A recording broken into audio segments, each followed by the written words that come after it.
నమస్తే. నేను మీ జాకిర్ హుస్సేన్. ప్రస్తుతం మనతోటి సీనియర్ జర్నలిస్ట్ జగదేవ్ గారు ఉన్నారు. వెల్కమ్ చెప్పేద్దాం. హాయ్ సార్, నమస్తే. నమస్తే అమ్మా. జూబ్లీ హిల్స్ బైపోల్ ఎన్నికల్లో టీడీపీ నందమూరి వారసులు పోటీ చేయబోతున్నట్టు కొన్ని వార్తలు సర్క్యులేట్ అవుతున్నాయి సార్. ఎంతవరకు నిజం ఉందంటారు? ఇదేదో సామెత చెప్పినట్టుగా ఒకవైపు మాగంటి వారి కుటుంబం ఇంకా ఇబ్బందుల్లో ఉంది, ఎట్లాగా ఇంక తేరుకోలేదనుకున్న టైంలో ఇప్పుడే ఇవన్నీ వచ్చేసాయి. గాసిప్సా నిజాలా తెలియదు, కానీ దీనికి ఆద్యం పోవడానికి కారణం కూడా మాగంటి గారి కుటుంబానికి ఎవరు లోకేష్ గారు, ఆంధ్రప్రదేశ్ మంత్రి లోకేష్ గారు వచ్చి పరామర్శించడంతో రకరకాల రీజన్స్. అంటే అక్కడ ఓడిపోయానగానే మాగంటి గోపీనాథ్ బీఆర్ఎస్ ఎమ్మెల్యే చనిపోయారు. బట్ 2014లో టీడీపీ తరఫున గెలిచినట్టున్నారు, నాకు తెలిసి 14-9 గుర్తులేదు. సో టీడీపీ నుంచి వచ్చిన వ్యక్తే బీఆర్ఎస్లోకి వచ్చారు. ఎందుకంటే ఇక్కడ టీడీపీని మట్టు పెట్టాలని చూసి కొన్ని పార్టీలు ప్రయత్నించాయి. బట్ ఏదైనా అలా చేస్తే వాళ్ళకే తర్వాత ఇంపాక్ట్ చూపిస్తుందండి, అది వేరే విషయం. సో ఆ పరంగా అనారోగ్యంతో మొన్న దురదృష్టవశాత్తు జూబ్లీ హిల్స్ కాన్స్టిట్యూషన్ కూడా 2009లో ఇప్పుడు బైఫ్రికేట్లో వచ్చింది ఇది జూబ్లీ హిల్స్. అంతకుముందు ఈ జూబ్లీ హిల్స్ నియోజకవర్గం వేరే పేరుతో ఏదో ఉండేది. సో అట్లాగా జూబ్లీ హిల్స్ నియోజకవర్గంతో అయిన తర్వాత ఆయన అప్పటి నుంచి రాజకీయాల్లో ఉన్నారు. ఆ తర్వాత బీఆర్ఎస్లోకి వచ్చారు. బీఆర్ఎస్లో వరుసగా 3వ కూడా గెలవడం జరిగింది. దురదృష్టవశాత్తు ఆయన ఎన్నికల్లో అనారోగ్యంతో చనిపోయారు. అయితే ఇప్పుడు అక్కడ ఎవరిని పోటీ చేద్దాం ఏంటి? ఒకవైపు బీఆర్ఎస్ సానుభూతి పరంగా అక్కడ వాళ్ళ కుటుంబ సభ్యులను, భార్యనో కొడుకునో ఎవరినో నిల్చోబెట్టి గెలవాలని చూస్తుంది. బట్ మరోవైపు కాంగ్రెస్ కూడా ప్రభుత్వం ఉంది కాబట్టి ఇంకొక సీటు పెంచుకునే తాపత్రయంలో కూడా ఉంటుంది. అక్కడ ఎవరు గెలుస్తారు, ఎవరు ఉంటుంది. ఇంకోటి ఏంటంటే జూబ్లీ హిల్స్ ఇవన్నీ కూడా పెద్ద పెద్ద వాళ్ళు, కొద్దిగా ముస్లిం మైనారిటీకి సంబంధించిన ఓటు కూడా కొంత ఇంపాక్ట్ అవుతుంది. అయితే ఇప్పుడు కాంగ్రెస్లోకి కీలకంగా ఉండే వ్యక్తులు జూబ్లీ హిల్స్ నియోజకవర్గ పరిధిలో చాలామంది ఉన్నారు. పీజీఆర్ గారు అమ్మాయి విజయ, తర్వాత అజారుద్దీన్ గారు కూడా ఉన్నారు. కాంగ్రెస్కి ఎప్పటి నుంచో మంచి లీడర్ అజారుద్దీన్, మాజీ కెప్టెన్, మన ఇండియన్ క్రికెటర్. తర్వాత నవీన్ యాదవ్ అని ఉంటారు, ఆయన కూడా ఉన్నారు. ఆయన కూడా ఎప్పుడు ఎక్కడికెక్కడ మంచి పనులు చేస్తుంటారు, బాగా ఫెమిలియర్ ఫేసెస్ నుంచి చెప్పారు. సో వీళ్ళలో ఎవరికో ఒకరికి దక్కే అవకాశం ఉందని కూడా వార్తలు వినిపిస్తున్నాయి. మరోవైపు కాంగ్రెస్ కూడా ఎందుకు ముందు నుంచి కసరత్తు చేస్తుందంటే, ఒకవైపు తుమ్మల నాగేశ్వరరావు గారిని లాంటి వాళ్ళని పెట్టి, పొన్నం ప్రభాకర్ లాంటి వాళ్ళని, సీనియర్ నాయకులు వీళ్ళని పెట్టి అక్కడ ఏంటి ఎవరిని పెడితే బాగుంటుంది, వీరి ముగ్గురులో ఎవరికి ఇస్తే బాగుంటుంది, ఖచ్చితంగా ఈసారి ఆ జూబ్లీ హిల్స్ కాన్స్టిట్యూషన్ మనకు దక్కించుకోవాలి అనే దీంట్లో ప్రభుత్వం ఉంది. కాబట్టి ముఖ్యమంత్రి రేవంత్ రెడ్డి గారి సూచన మేరకు తుమ్మల నాగేశ్వరరావు గారు కానీ, పొన్నం ప్రభాకర్ గారు లాంటి ఒక కమిటీ వేసి కూడా డిసైడ్ చేస్తున్నారంట. ఆల్రెడీ కసరత్తు స్టార్ట్ చేశారు. కాంగ్రెసే గెలవాలి, ముస్లింకి సంబంధించిన మైనారిటీ ఓట్లు ఎక్కువగా ఉన్నాయి కాబట్టి ఖచ్చితంగా కాంగ్రెసే గెలుస్తుందనే కూడా గ్రౌండ్ రిపోర్ట్ అయితే ఉంది. బట్ బీఆర్ఎస్కి అనారోగ్యంతో చనిపోయారు కాబట్టి మరలా ఆ పీఠం బీఆర్ఎస్ఏ కైవసం చేసుకోవాలనే ఆలోచన బీఆర్ఎస్ కూడా ఉంది. కాకపోతే కంటోన్మెంట్ పరిధిలో జరిగిన లాస్య గారు ఎవరైతే చనిపోయారో ఇంతకుముందు, ఆ సీటు మరలా బై ఎలక్షన్స్కి వెళ్ళేసరికి దాన్ని కాంగ్రెసే కైవసం చేసుకుంది.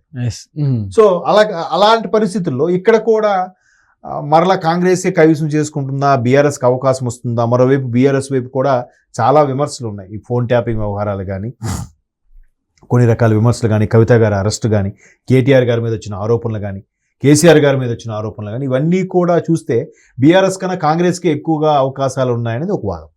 అయితే ఎప్పుడైతే లోకేష్ గారు వచ్చి, ఒకప్పుడు టీడీపీ నాయకుడే కాబట్టి ఈయన మాగంటి గారు, స్వర్గీయ మాగంటి గారు, ఎక్కడైనా టీడీపీ మరలా బీజేపీతో పొత్తు కలిపి, లేదా జనసేనతో బీజేపీ టీడీపీతో కలిసి ఒక అభ్యర్థిని పెట్టచ్చేమో, బీజేపీ కూడా ఒక సీట్ను పెంచుకోవడానికి ప్రయత్నిస్తుంది అనేది ఒక రోమర్ కాదు, వాస్తవమైన అయిండొచ్చు. ఎందుకంటే రాజకీయాల్లో చాలా సమీకరణాలు జరుగుతుంటాయి. ఇప్పుడు ఆంధ్రప్రదేశ్లో కూడా టీడీపీ, జనసేన, బీజేపీ కూటమిగా ఉంది కాబట్టి ప్రస్తుత పరిస్థితుల్లో జనసేన టీడీపీ కన్నా బీజేపీ ఎక్కువ సీట్లు గెలుచుకుంది కాబట్టి, ఎక్కడ తెలంగాణలో బీజేపీ పెట్టే పావులు కలుపుతున్నప్పుడు జనసేన, టీడీపీ, బీజేపీ ఉమ్మడిగా ఒకే అభ్యర్థిని కానీ పెడితే, ఆల్రెడీ హరికృష్ణ గారు అమ్మాయి సుహాసిని గారు ఉన్నారు కాబట్టి ఇంతకుముందు కూడా ఒక సందర్భంలో పోటీ చేశారు, అఫ్ కోర్స్ గెలవలేదు. సో ఇప్పుడు ఈసారి అదే స్థానానికి వీడికి కల్పిస్తే మరలా బీజేపీతో పాటు టీడీపీ, జనసేన కూడా ఇక్కడ పుంజుకునే అవకాశం ఉంది కదా అన్నది కూటమి అభ్యర్థుల యొక్క ఆలోచన అని ఒక థాట్ ప్రాసెస్ అంతే. ప్రధానంగా ఉండేది మాత్రం కాంగ్రెస్కి బీఆర్ఎస్కి మధ్యలోనే టగ్ ఆఫ్ వార్గా ఉంటుంది అని నాకు అనిపిస్తుంది. ఎందుకంటే ఆల్రెడీ ప్రభుత్వం ఉంది కాబట్టి తెలంగాణలో ప్రభుత్వం పరంగా ఆల్రెడీ కంటోన్మెంట్ ఉంది ఒకటి. అలాగే లాస్య గారు చనిపోయిన తర్వాత అక్కడ ఆయన శ్రీ గణేష్ గెలిచారు, గణేష్ గారు ప్రస్తుత ఎమ్మెల్యే, ఆయన కాంగ్రెస్ తరఫున గెలుచుకోవడం జరిగింది.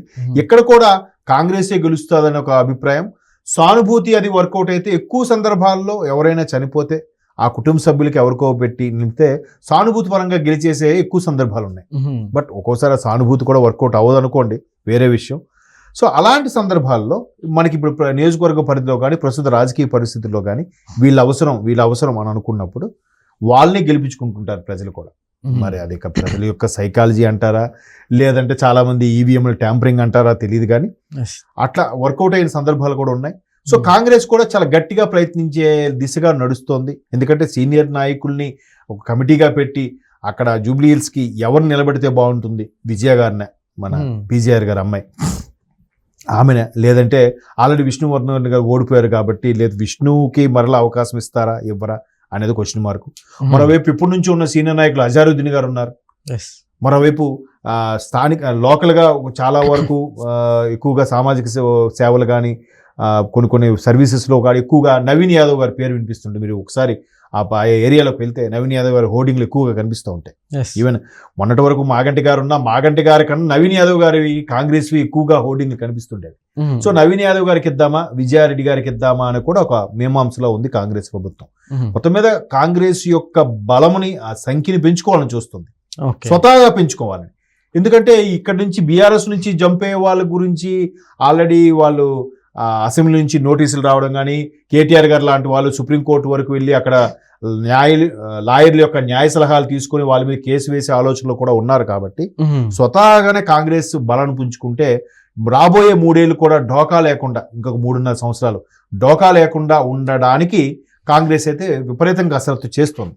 ఓకే, ఆల్రెడీ రేవంత్ రెడ్డి గారు క్యాన్వాసింగ్ కూడా ఒక విధంగా స్టార్ట్ చేసినట్టే. ఎందుకంటే ఇంతవరకు చంద్రబాబు నాయుడు గారు గురువు శిష్యులు అని అందరూ ఎంతమంది అనేది కూడా మెల్లగా చంద్రబాబు నాయుడు గారి మీద కూడా చిన్న స్టేట్మెంట్ ఇచ్చారు ఇంతకుముందే. ఏమని, మేము నీరు సర్దుకోవడంలో, నీరు సర్దుబాటు విషయంలో మీరు అక్కడ ఆనకట్టలు కడతాము అంటే పైకి మాకు ఇబ్బంది కలుగుతుంది, అంటే సముద్రంలో కలిపేటప్పుడు మీరు ఎన్నైనా కట్టుకోండి కానీ మాకు ఇబ్బంది కలిగేది మాత్రం చేయొద్దు, మీరు అవసరమైతే మేము పైన కట్టుకుంటాం అన్నట్టు కూడా ఒక స్టేట్మెంట్ ఇచ్చారు. అంటే ఇంతకుముందే న్యూస్లో ఏదో వచ్చింది చూశాను, మరి అది ఎంతవరకు వాస్తవం అనేది తెలియదు. కానీ సో అట్లాంటి చలోక్తులు అలాంటి స్టేట్మెంట్ ఇచ్చినప్పుడు రాజకీయ పరంగా అక్కడికి వచ్చేసరికి పోటీలో నువ్వా నేనా అన్నట్టు ఉంటుంది. అక్కడ ఒకప్పుడు మన ఇద్దరం కొలీగ్స్ కాదా, వాళ్ళ మీద సాఫ్ట్ కార్నర్ ఉందా, అవన్నీ చూసుకోరు. తమ్ముడు పేకాటే. అలాగే రాజకీయ పరంగా కాంగ్రెస్ని కాస్త బలంగా నిలబెట్టాలి.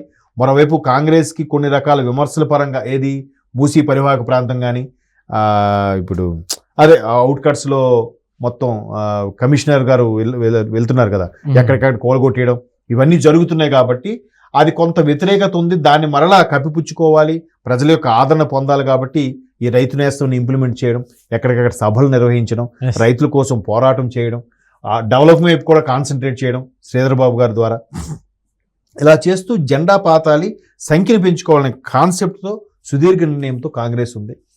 మరి ప్రజలు ఎవరికి పట్టం కడతారనేది మేబీ అన్ని అనుకున్నట్టు జరిగితే అక్టోబర్లో ఎప్పుడో బై ఎలక్షన్స్ జరుగుతాయి, సెప్టెంబర్లో ఎప్పుడు నోటిఫికేషన్ వస్తుంది అంటారు, చూద్దాం.